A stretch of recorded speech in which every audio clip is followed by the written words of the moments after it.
Hello, and welcome to Michigan and Other Mayhem, the show about Michigan, murder, mysteries, histories, and other mayhem from around the world. Your hosts are Allie and Jen. Okay, Jen, let's do this thing. Cue fake podcast music. Dun, dun. Oh my goodness, you didn't think I'd remember because I forgot last time. Sometimes you throw me off. I think, don't worry. I think you just do it, I'm going to say you do it on purpose. You just want to surprise people. Like, do we have our podcast music? Do we not? Like, Shoot. What's up with that? You know what? I never even thought of it like that. But Keeping yeah, that's it what real. I'm doing. That's what I'm doing is I'm keeping people guessing that's what's really happening. Yeah. What's up with you? So it's episode 100. Oh! I know. Can you believe it? We have done 100 episodes. Well, No, 100 I can't full actually. episodes because that doesn't even include the small ones. That's just 100 regular episodes. No, I can't believe that we're at our 100th episode. I know. Look at you. You still want to talk murder with me. I'm just amazed. Are you not surprised that we haven't run out of dead people in Michigan? Right. And that's Murdered. disturbing. Yeah, murdered people. A little bit disturbing. But today I do have murder-suicides in Michigan for you. And I have a recent one from October, so it's still ongoing. October 2020, in case somebody's listening to this years later. All right. The murder of Joseph Soule and his girlfriend, Jaclyn Lepird, in Battle Creek. Oh, okay. Do you want to, since we both have some heavy ones, how you want to do this, girl? Well, first I want to talk about how I watched this Netflix documentary, American Murderer. Wait, is that the one with Chris Watts? Yes. Oh, I saw it too. So I watched this, and we look up lots of murders, for God's sake. For real. But I'm watching this documentary, and I'm seriously sick to my stomach. Like, I actually thought I wouldn't be able to finish it. I don't remember the story. Okay. At all. I don't remember this ever happening, but I don't watch, I don't watch the news. Okay. And I just thought, man, this is so disturbing. Like, this man's married to this lady for many years, then just up and kills the kids and his wife. Her. And she's pregnant. And she's pregnant. So you probably don't remember this, but one of the times you and I were talking about recording a podcast, I had told you that you had told me, you'd watch these YouTube videos. And I said, I was watching this YouTube video. And all of a sudden, the neighbor tells the guy that he has him on camera backing into his own garage. And the man begins to visibly sweat in that moment. That was Chris Watts. And I had no idea about the whole story. I just knew that from, watching that portion of the video. So the only reason I watched the whole documentary, because I didn't think I was going to be able to either, was my daughter had watched it. And she said, it's done through, she said, I'm going to guess Facebook videos and police body cams. And she said during the Facebook videos, it's like Shanann, his wife, is telling her own story about what was happening in her marriage, because it also shows her text messages to a friend. So it's like she's telling her own story in the documentary. And then in the end, you find out that he killed her. I was just like, oh my gosh. She is like the narrator of her own documentary. Yeah, that's creepy. And so I've been obsessed. I'm not even playing. Like, I've been watching YouTube videos. And then I'm actually before recording this, I was watching a YouTube video of a recording of her friend who is in the documentary account, going through everything that happened that morning and going through the house. And what's crazy is now I got to go back and watch the goddamn documentary again, because what she's saying to this police officer is not what in the heck was in the documentary. Really? And so, yeah, it's like, not that I'm saying she's lying, because, obviously she's not, but it's Right. like, holy moly, like, I thought the phone was found at the top of the stairs, not in a couch. Like, they must have cut it up, Oh.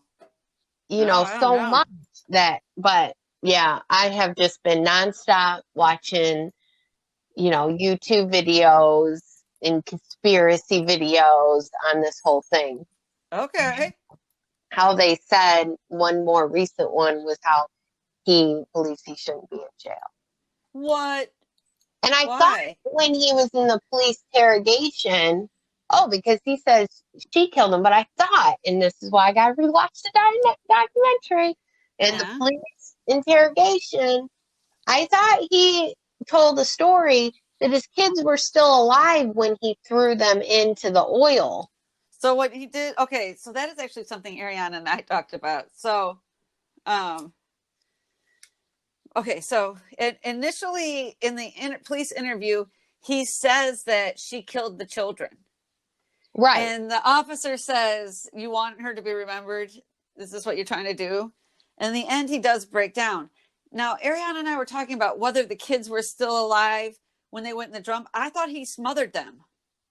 I thought he put a blanket over their head and smothered them once they got to the oil field, right? See, and I thought in the interrogation, he's telling the story, and maybe I missed that. Like, before he carried them up and dropped them in. I don't know. But it's like there's so many different versions. It's just, I don't know. I'm addicted to it for some reason right now. Like, I get it. Listening to all the conspiracy videos, but you have no judgments from me. Okay, I will totally eat popcorn and watch people fight on the internet about conspiracy theories on different murders. So I understand. And I'm still trying to seek out why in all the crime shows, all the documentaries, 100 episodes for God's sakes, and this one gets me. Right? Like, I think it's because he killed his own little girls and his pregnant wife. Yeah, I don't know. And he just all of a sudden just turned on a dime, basically, because he met another woman. Like, you could have just fucking divorced her. You know what I mean? Right. And left everybody alive. Right. And some of the YouTube videos, the conspiracy ones, say, they believe that his girlfriend played a hand in it. And there were some interesting. My daughter thinks that the girlfriend had a role in it. Like, there was this one that the lady, like, blew up the camera footage from the neighbor, and supposedly you can see a woman with a ponytail. Okay. And I couldn't see it. I watched it a couple times. Like, this is a blurry blob of freaking nothing. Tough. I hear you. Like, I have no idea. So, right. But anyways, there it is. That's what has consumed my life as I work and I clean. Is all this. Yeah. I know, right? I get it. No, I get it. I understand. Actually, go ahead, do a deep dive in there, and then come back and tell me what you found, because I'm so interested in that subject. Right. So well, what's funny is that I have been jotting things down. Like, I got to rewatch this part of the documentary. Let me rewatch this, and how in the hell your old story, like the one I'm listening to now on YouTube, is like, girl, that don't even match. They must have cut that thing up so bad. Like, they did a poor documentary then, because the stuff you're saying, finding the phone in the couch is not in that damn documentary. They see the phone at the top of the staircase. Like, if you're gonna make a documentary, make it. Like, but wait, but you're saying that the body cam footage is wrong? Right, like they cut it up so you didn't find, like, she's talking to the police. Yeah. Giving her the whole account of her whole entire day, her calling, trying to get a hold of her, going to the house. And this is, and you're saying that when you're saying she's talking to the police, you're talking the body cam footage? No, this is a separate interview they did. So she's interviewing, she's telling you what she did all day. She's telling you, she's telling the police after the fact, the whole story, taking this guy from beginning to end. Okay. And it's not matching the body cam footage. Okay. That And I think it's because they must, they cut it up. All Like right. that point where Chris picks up her phone and says, yeah, this is her phone. It's off. Well, they're at the top of a staircase, not showing that supposedly they found her phone in the couch is what she tells the police after the fact. Okay. Like, I don't remember, to be honest. I don't remember. Oh, I know. I do remember him handing the phone to the police and saying, this is her phone or whatever, but I don't remember like what happened around that. Yeah. Well, I'm be sending you this when I'm done. Bring it, man. I would love it. All right. So do you want to go first? Sure. Okay, let's do this. So, murder of Joseph Soule and Jaclyn Lepird, Battle Creek. Just happened in October 2020. Joseph, age 34, and Jaclyn, age 31, lived in an apartment in a house in an apartment above the Reed family's home in Battle Creek. So, Reeds live downstairs. Jaclyn and Joseph live upstairs. Okay. The couple disappeared October 7th. No one could get a hold of them. No one knew where they were. And their families then reported them missing on October 12th. Okay. Police started their investigation, of course, speaking to the Reeds since they lived in the same home, but came up empty. No leads to what had happened to the couple. Nothing. So it's just like they just disappeared? Yep, just like they disappeared off the face of the earth. Okay.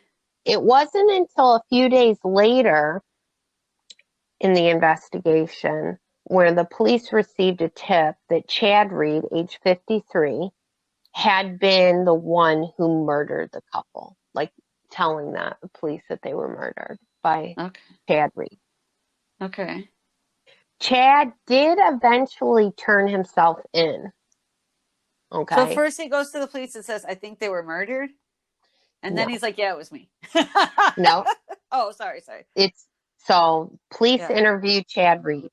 No leads. They come up empty. Don't even suspect him. Okay. Can't figure anything out. Like it's going to go cold. A few days later, someone else calls up the police and gives them a tip that said it's Chad Reed and he murdered them. Okay. Okay. And then about a day later, Chad eventually turns himself into the police and confesses to the murder. So police get this tip, not sure how Chad finds out about it. Okay. Chad decides he's going to turn himself in. Yeah. Okay, following? I'm following.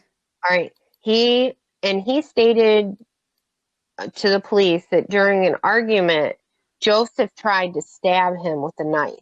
Oof. And in return, Chad shot Joseph. And when Jaclyn was trying to get away, he shot her. Oh, just because she was trying to get away? Yep. Oh, so wow. Then he took their bodies, put them in the back bed of his truck, took his truck, and parked it in a house, in an abandoned house's garage near his home. So there's a house that was abandoned with a garage, and he puts their bodies in the back bed of his truck, and he parks it there in that garage and closes the door. Oh. So still an ongoing case. Wait, so they didn't find the body in the garage? They did. They found, the police did, go to the garage, found their bodies in the back bed of his truck, parked in the abandoned house's garage. Okay. So bodies found. Bodies found. And when it came down to, going to court and pleading guilty or not guilty, he chooses to plead not guilty even after his confession. I'm not really sure why. You confess. They have your vehicle. Yeah. Dead body. The bodies are in it. They have people that confirm that this has been an ongoing argument. There's been lots of arguments between Jaclyn and Joseph and Chad Reed. So you're now going and you turned yourself in, and now you're going to say you're not guilty. I'm not sure, like, what we're doing here. But this is interesting. Okay. So, still an ongoing case. Right now, he pled not guilty. Then a couple days a day or so after, not really sure how long, he turned himself in. Somehow the house catches on fire and burns. The house that had the bodies? No. Oh. Chad Reed's house. Oh, his house. Yep. Where everybody lived. Oh, shit. And so that is currently under investigation if it was arson. And people believe that he had somebody burn it to hide evidence. Agreed. But the police said in one of the news, like Channel 8 or whatnot of Battle Creek, the police said that they had already, worked the scene. Okay. And were then going into this burnt up house to find anything else. So if they did burn it to try to hide evidence, they already have enough evidence. Note the truck with the bodies in it. Yeah, true. So ongoing case. It's like, I thought to myself, okay, never renting from anyone. Okay. Never going to rent a house where the landlord lives below me. Okay. Like, not happening. You don't like that. See, I don't want to get murdered. My first thought was, what if he had another crime he was trying to cover up? Could be. The cops didn't see it the first time they went there, and he told someone like, bro, you need to burn my fucking house down. Like, they missed, I don't know, the dead body that's in the basement closet. I need you to burn the whole fucking thing down. And it's like, roger that. Burn down the house. Right. Because he was in jail, right, at the time? Yep, so he was in jail. So he didn't physically do it himself. See, yeah. I'm thinking just burnt. Maybe it just so be it. True. Or maybe just some villagers with torches and pitchforks came to burn down the house of the evil monster dude. Right. So, but yeah, I stumbled upon that. I'm like, landlord kills tenants. Jesus Christ. I know. Isn't that terrible? This is why we're on our 100th episode and we never run out of shit. I know, for real. There's another one that I'm following. It's a current case. Yeah. Where a woman, a man, and a 6-year-old were murdered, execution style. Wow. And this is an ongoing current case right now. And I've been trying to follow it. It's disgusting as shit. I mean, just that a human being, like, for drugs and money, that was supposedly right now why it happened. And it makes me sick. Like, you killed a 6-year-old. Like, what? I'm sorry. Like, we need the death penalty. We just need to hang you. We don't even need the death penalty. We just need to be able to hang people. Like, it's just so disgusting. And it's like, there was a video of him, the guy that did it, was accused of doing it. It's like, I'm thinking, this is how he does it. I'm thinking I need a lawyer. I'm thinking it's going to need to be appointed lawyer. Like, Jesus Christ. Like, oh, wow. And you're like, I see evil and it is you. Yeah, he does look evil too. It's just sick. It's absolutely sick. But that's how we don't run out of shit. So I know, this is why, because people are going to be terrible beings forever. I have 2 murder-suicides that I'm going to tell you about. Okay. One is a double murder and a suicide. This is a depressing episode. It is depressing. A lot of murder is going Okay. down. Okay. So the first that I have is Andre Watson. He was about 30 years old, and he was a young man on the rise in the political field of Detroit. He had graduated from the University of Michigan, and he was working as a policy staffer for James Tate. He's part of the Detroit City Council. And Andre did a lot of work for the Planning and Economic Development Subcommittee. He worked with at-risk youth, and he's on the state's medical and recreational marijuana laws because marijuana is legal here in Michigan. Andre had plans to go to U of M's law school in the upcoming fall semester and earn another degree, so he is just out and doing things. Sunday, July 5th, 2020, Westland Police received a notice from OnStar that was connected to a 2020 Cadillac due to somebody hitting the panic button, and the person with OnStar service didn't respond to the hails from the company, so they sent the police to investigate. And when the police arrived at Willow Creek Apartments, which is on Ford Road near 275, they found DeAndre deceased in the car. He had died of a gunshot wound and an apparent homicide. Now, he wasn't known to have any enemies, so they start, to look around, and they found an associate, Deontez Jones. And while investigating the murder, they find Deontez Jones, who's 25 years old, dead in DeAndre's apartment. And DeAndre's car is in the apartment parking lot, also dead, with DeAndre's dead body in it, which is a homicide, and Deontez was a suicide. So Deontez kills DeAndre in the car, goes into his apartment, and kills himself.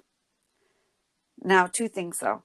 The one thing I couldn't find was if the police had matched the ballistics yet between the bullets from the two men. And I do know, though, that they closed the case as a murder-suicide. So maybe they did. And Maybe. just one thing is Deontez so I went through several articles, which I should have said. Detroit News, XYZ.com, PrideSource.com, and Oakland Press. One said that he often went by the name Sean, but I'm going to call him Deontez consistently so we know his name. So they start to look into Deontez, and then they find a second connection. There's a man named Quentin DeGraffenried, who was 26 years old this summer. He had recently been found murdered as well. He had been in an off-again and on-again 4-year relationship with Deontez. And Deontez was known to violently abuse Quentin.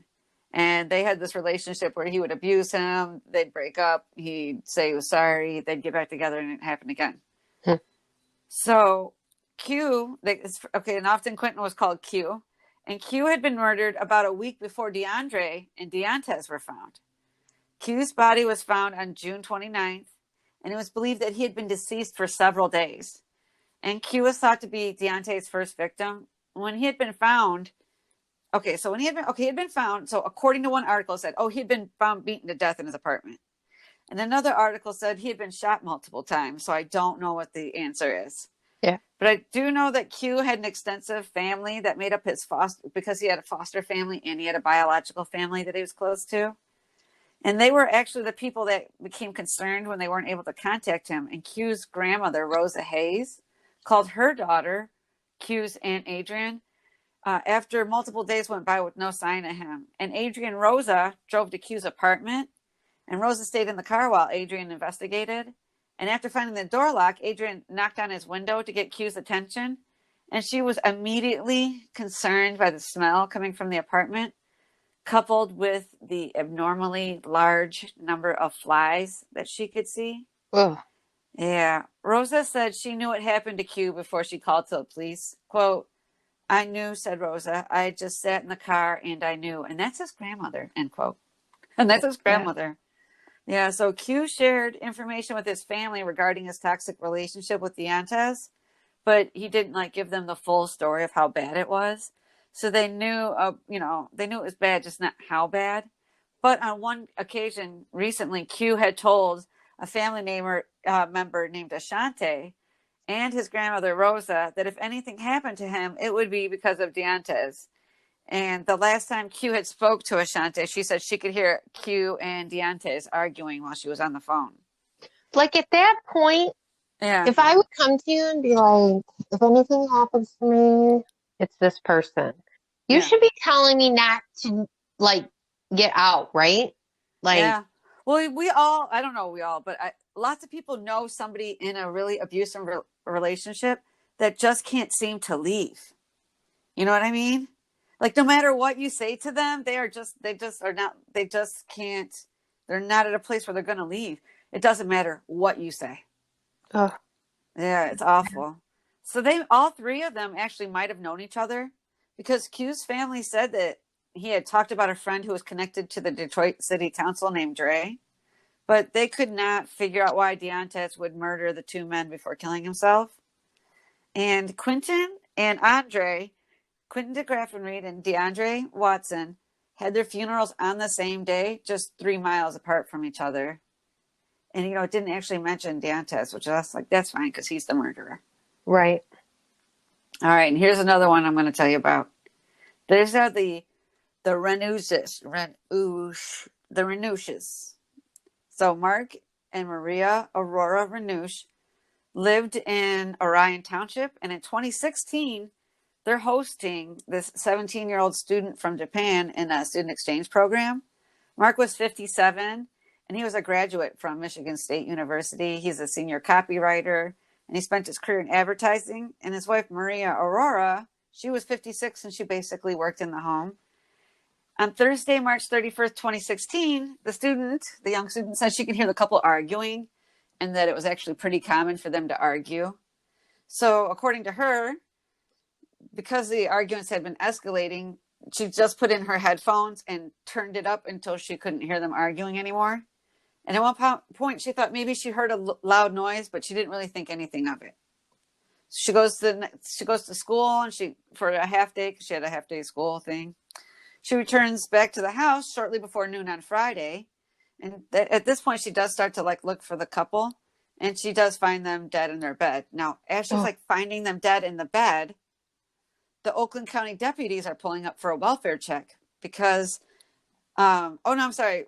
Maria didn't work from the home. She worked in an office. I'm sorry, because her coworkers are the ones that called when she didn't come to work. Okay. I don't know why I wrote home on that part, because I even crossed it out and then kept going. That's okay.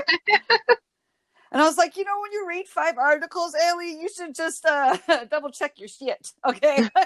Right. So Wow. Maria, right? So they knew that Maria Aurora had been murdered. She had been shot in the face from a distance. And Mark was on the bed next to her with a self-inflicted gunshot wound to the head. And they do have 3 sons, but they're grown and not living in the family home. But you want to know what my whole thought was this whole time? I'm reading the articles. This poor Japanese student, this young girl, goes to a foreign country. She's living in a home where the people are constantly arguing. So that's got to be uncomfortable. Right? You're already out of your element. You're in this uncomfortable home. You find dead people. You realize you spent the night sleeping with dead people in the house. You woke up, got ready for school with dead people in the house. And you come back, and then, if that was her home, where did she live after that? Before going back home? Right. Where did she stay that night? When she goes back, she's going to, it's going to be awful. Right. And the fact, Americans are crazy. Yes, and I'm thinking this poor girl. I was like, you poor baby boo. Come to a foreign country and this horrifying thing. You have to live through this horrifying thing. Ugh. Well, that was depressing. That is depressing. Happy 100th episode. Happy 100th episode. Some depressing I think stuff, I am going to have a kind of a weird one that involves someone that's considered a bandit. And at one point, people think that he is part of a foreign military spy ring. Really? Yeah. Did we ever give it away? Yeah. Did we ever do any episodes on the mob? Not really. Do you know that there was a mob in Michigan called the Purple Gang? Why would they call themselves the Purple Gang? Because purple is the most awesome color ever. And if none of you know, Allie's favorite color is purple. For real. I mean, if we're giving it away. Yeah. So a better question is, why wouldn't they be the Purple Gang? Right. My fault. We should tell everyone, well, of course, thank everyone for listening to us. Thank you. Over 100 episodes. But that, if they want to join us, they got a story, they want to tell it, they should get a hold of us. And it's really not getting a hold of us. I would like everybody to know Allie. It's getting a hold of me through Facebook. Yeah, you can get a hold of me through Facebook or through our email, which is michigananothermayhem@gmail.com. Yeah, Allie's on top of that. Me, on the other hand, I'm not. Yes. Oh, did I tell you I do think we have someone recording with us next week. See? Look, everybody's tuned in. See, it worked. You said something and it happened. It did. I'm taking credit for that one. Is it right? Okay. All right. Well, let's celebrate 100 episodes. I'm excited. Sweet. Hold on. Yeah. Did you get me a gift? I mean, we kind of turned 100. No, I didn't. Wow. I'm sorry. No gift? It's not it's not a gift. It's not a celebration if nothing's exchanged. I get it. I'll figure it out. Don't worry. Don't you worry. I'll figure something out. All right. All right. I will talk to you later. Bye. Bye. Contact us at Anchor or michiganandothermayhem@gmail.com or on Facebook to join the conversation, listen to the podcast, or correct us when necessary. Rate and subscribe to our podcast on your favorite podcast provider. Bye-bye now.